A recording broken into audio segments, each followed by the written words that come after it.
nous avions une problématique de maîtrise en interne de nos interfaces.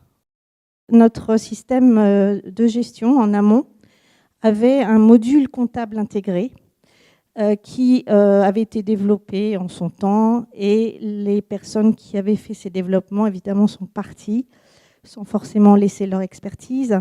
Ce qui fait qu'aujourd'hui, ces interfaces vivent très mal.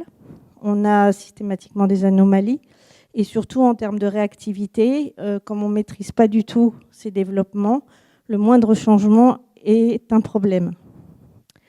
D'autre part, le fait d'être lié complètement à un éditeur fait que toute montée en migration de l'outil amont avait un impact sur ces interfaces, directes ou indirectes, avec des problématiques de régression. Donc ce qu'on a voulu faire, c'est désimbriquer absolument ce moteur d'interface de l'outil de gestion. Et vis-à-vis du business, comme vous l'avez vu, on travaille en permanence avec des nouveaux partenaires. Donc ça veut dire être capable de véhiculer pour eux toute une structure analytique, puisqu'il faut qu'on leur donne des comptes, comme si on était nous-mêmes assureurs parfois. Et donc, on doit reproduire absolument leur organisation sous forme de clés analytiques. Et donc, ça veut dire être capable de réagir très, très vite à tout nouveau commercial, caisse régionale ou autre organisation en perpétuel changement. Une autre raison forte de cette implémentation, c'est la piste d'audit.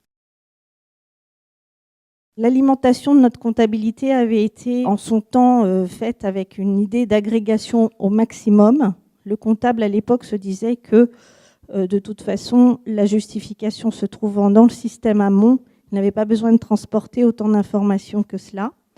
Ce qui a eu pour effet d'avoir des difficultés à justifier les écritures comptables, notamment les comptes de bas de bilan pour ne pas les nommer. Donc, nos équipes déployaient énormément d'énergie pour justifier ces comptes-là, avec parfois même carrément l'impasse sur cette justification.